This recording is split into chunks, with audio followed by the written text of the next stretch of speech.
Uma parte de envelhecer é um pouquinho desagradável. Você começa a perceber que, quando você frequenta o espaço, você está longe de ser a pessoa mais nova do ambiente. Você não percebe as gírias, você não está antenado com as coisas mais recentes, mais quentes aí. E no fim, você se percebe um pouco mais fraco e um pouco menos afiado do que o de costume. Eu tenho apenas 32 anos, né? Fiz aniversário semana passada, mas eu já começo a sentir esses sintomas, por assim dizer, do envelhecimento. Mas tem uma outra parte, que é a parte virtuosa, que às vezes a gente esquece, que uma pessoa mais velha, ela tem mais experiência. Quanto mais você envelhece, mais as pessoas começam a procurar você para conselhos e tê-lo como referência. E é bem interessante que eu, aqui, com o passar do tempo, eu que me achei sempre uma pessoa que desistia muito facilmente, eu começo a perceber que eu já tenho quase 8 anos de experiência na área da educação. Já sou professora há tudo isso de tempo aí, né? E na mesma rede, na rede estadual de ensino. É por isso que eu me coloco na posição de dar conselhos aqui para alunos no meu canal. Mas também, e é bem curioso, é capaz que eu tenha algo a dizer para os próprios professores. E a pergunta do vídeo de hoje é justamente para isso, né?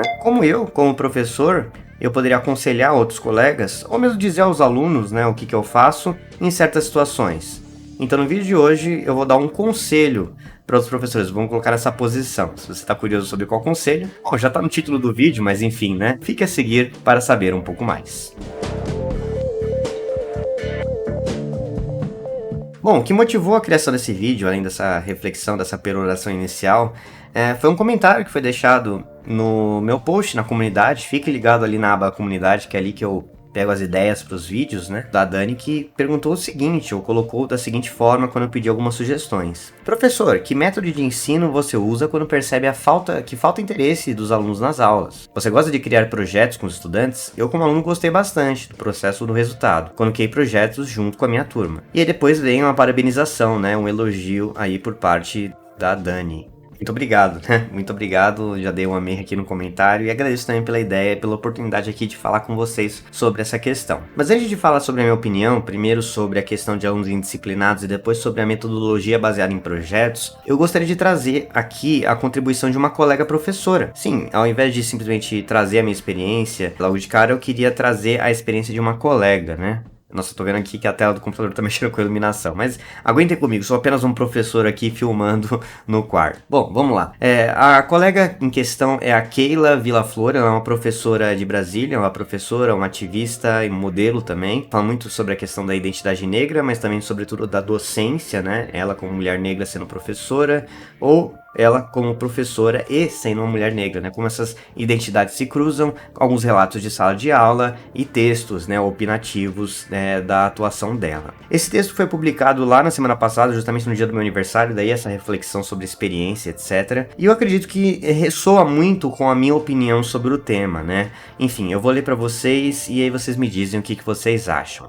Aqui ela começa o seguinte: hoje eu abri meu coração para uma das minhas turmas. Eu gosto sempre de jogar muito limpo com os meus alunos. Então agora no final do ano, depois desse ano letivo inteiro questionando a mim mesma, como profissional por não conseguir me conectar com eles, eu me sentei numa carteira, assim como eles também estavam sentados, e ao fazê-lo deixei claro que era para que eles entendessem como sinal de que eu não quero me pôr como superior a eles, como alguém que tem autoridade em determinar comportamento, mas que precisava me abrir. Essa é uma questão interessante. Desde aquele filme lá, A Sociedade dos Poetas Mortos, você vê esse exemplo do professor que ele se coloca junto dos alunos, ou ele provoca uma subversão do espaço escolar. A mesa do professor ela é maior e ela é colocada de frente para as outras mesas dos alunos, que são colocadas em fileiras geralmente.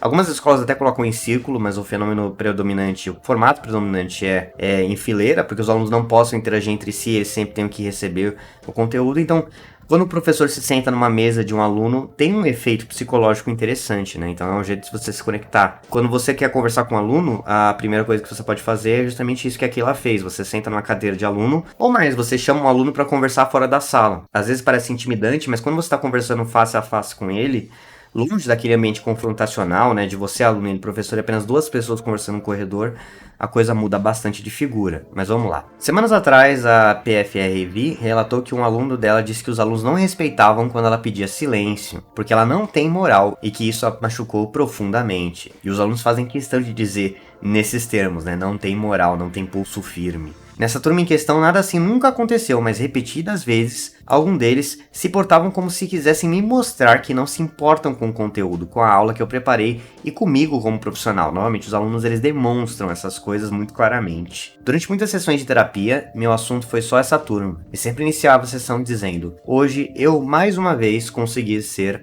a adulta da relação e não surtei com o adolescente. E nem agi como se eu fosse a adolescente, mas foi muito custo. Isso é bastante visceral, né, a nossa relação com os adolescentes. Adolescentes são provocadores, por natureza, né, tudo pra eles é muito na flor da pele. Então, uma aula chata para um adulto é muito simples de lidar. O adulto, ele para de prestar atenção, ele mexe no celular, ou sei lá, ele vai embora, ele falta, pede pra alguém pra assinar a lista. Agora o adolescente, ele quer fazer questão de dizer: a sua aula não importa, ele vai dizer isso com palavras. Ele tem a cara de desprezo muito típica dos alunos, né? E nós professores a gente percebe essas coisas quando, como a Keila fez, você leva pra fora da sala de aula. Quando a sala é apenas desgastante, você tem um problema na sala de aula, você se estressa, mas acabou a aula, você voltou pra casa, acabou o assunto. Beleza, então é só coisa da profissão. Agora, quando você leva pra fora, pra sua vida pessoal, é que a coisa realmente tá te afetando e você tem um problema aí em mãos. Mas vamos lá, continuando. Eu odeio briga, odeio gritaria, odeio apagação de sapo. E eu precisava ajeitar as coisas dentro de mim para conseguir sentar e conversar com eles sem mudar o tom de voz. O professor às vezes ele liga aquele modo turbo lá de sermão, né? E a Keila não é adepta desse formato. E sem monopolizar a fala, porque o meu objetivo não é despejar sentimentos ruins neles, mas entender o que falta nesses 50 minutos que passamos juntos para que eles mudem de postura. Ou entender em qual momento eu atentei contra a autonomia de cada um deles para que eles necessitem demonstrar que fazem o que querem, a hora que querem, como que querem. Aí eu discordo um pouco da Keila, né? Nem tudo é insulto, né? O aluno, às vezes, ele não se interessa pela sua aula, não porque você fez alguma coisa contra a autonomia, né? Isso tem muito de um viés pedagógico muito específico, né? Que ela tem como referencial, que é dessa questão da autonomia do estudante, do aluno, como um igual, né? Na relação com o professor. Eu tenho algumas discrepâncias em relação a essa abordagem, mas enfim, continuando. Enfatizei que se em algum momento eu fiz como que eles se sentissem com minha autonomia, eu pediria desculpas sem hesitar. Foi a partir disso que a turma da menina do post, que retweetei no início, né? Ela retweetou um post de uma menina falando que gostava da aula dela, que admirava ela como pessoa, né? Junto com outros colegas, disse que na verdade eles gostavam muito de mim e que eu sou uma das professoras favoritas deles. Nessa hora eu segurei o choro e o tom da voz para continuar a conversa e dizer que durante esses meses eu ia dar aula da turma deles pensando que eles me odiavam. É um alívio saber que não só não me odeiam, como também gostam de mim, porque se durante todos esses meses eu questionei a minha prática, também questionei a minha personalidade, sempre evita conflitos, é porque eu também gosto muito, muito deles. Outras profissões, é mais fácil você separar a pessoa que você é da sua performance enquanto profissional. Não é fácil, mas é mais fácil do que como professor. Como professor, você coloca muito da sua pessoa ali na frente. Você precisa, até para chegar até os alunos, fazer paralelos com a sua experiência pessoal, né? Então você fala de quando você era aluno, você fala do que você acha, às vezes você interrompe uma aula expositiva para contar um caos pessoal. Sim, alunos, isso tem um viés pedagógico, não é só o professor desabafando com vocês. Essa quebra da parede, né? Essa de você se mostrar como um personagem, esse desabafo aleatório, tem uma função, né? Só que aí o professor se expõe muito. Ele tá lá na frente, ele tá lá no palco, né, na frente, né? Isso vale não só para professores, para atores, né, para personalidades de mídia. A gente se expõe muito, a gente sabe que os alunos julgam a nossa aparência, o nosso corte de cabelo, a nossa roupa, a nossa pessoa, né? Então, quando um aluno faz questão de dizer que não gosta da sua aula, parece-lhe que ele não gosta de você como pessoa, que você como pessoa não é suficiente. E a Keila viu aqui que não é o caso, né? Os alunos, a postura deles não estava ligada a esse desgosto pessoal com a Keila, né?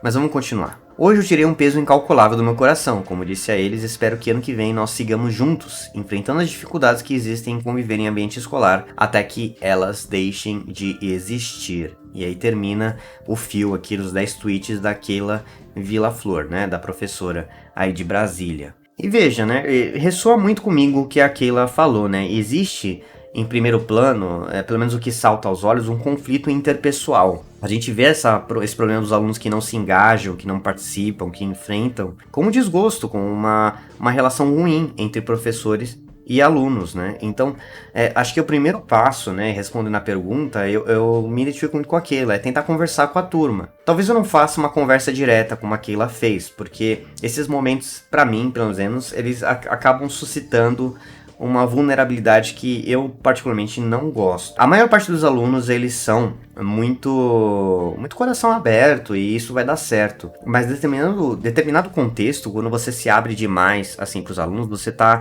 mostrando vulnerabilidade e os alunos vão acabar se aproveitando disso. Para poder te manipular de alguma forma, ou mesmo te expor, reclamar com o coordenador e diretor e etc. Eu sei, isso parece muito autoritário e de certa forma não, é realmente autoritário, é uma violência, né? Você nunca se colocar nessa posição de igualdade com o aluno, mas é uma tática de sobrevivência que eu desenvolvi. Eu lembro que eu ouvi de um colega, uma vez, um conselho bastante peculiar: nunca sorria, nunca mostre os dentes pro aluno, porque isso é um sinal de fraqueza. Eu faço isso o tempo todo, eu sempre sorrio, eu me divirto em sala de aula, né? Mas eu tenho que compensar isso de certa forma. Se eu, além de ser o professor que sorri, que brinca, que tem um jeito um pouquinho mais solto, eu sou o professor que conversa, que abre a conversa, que abre a roda de conversa e fica expondo sentimentos, eu tenho certeza, os alunos nunca, em nenhum momento, vão respeitar a minha prática. Isso tem a ver com a cultura escolar desenvolvida nos últimos anos, mas tem a ver também com a minha experiência particular. Talvez eu tenha que mudar a minha atitude em algum momento, mas, enfim, é algo que eu não costumo fazer. Mas algumas conversas pontuais, né, em algum momento chegar na aula e falar com os alunos e perguntar, pedir sugestões de melhora da aula, perguntar para eles quais são os pontos críticos. Às vezes eu peço por escrito, né? Acho que é mais fácil assim, eu crio um certo distanciamento, mas ainda assim abro um espaço. Em vez de eu colocar lá, abrir o peito aberto para atirarem flechas assim em direção a mim, nessa analogia tosca que eu montei aqui, o que eu faço é, eu abro um questionário e falo, ó, vocês podem escrever o que vocês quiserem, eu juro que eu não vou puni-los, né? Dou minha palavra e minha palavra costuma valer. Os meus alunos confiam na minha palavra, pelo menos isso é uma coisa que eu posso me orgulhar. Que eu não vou punir, eu não vou perseguir nenhum de vocês. Então podem deixar sugestões, comentários sobre como foi o último bimestre. Então eu abro esses espaços. Então assim como a Keila, eu tento abrir o diálogo, mas ainda que de outras formas um pouco menos diretas. Outra coisa que eu faço, e isso tem sido mais nos últimos anos, que eu tô muito cansado, né? 2020 e 2021 foram anos terríveis, foram anos bem desgastantes, viscerais, né? Violentos.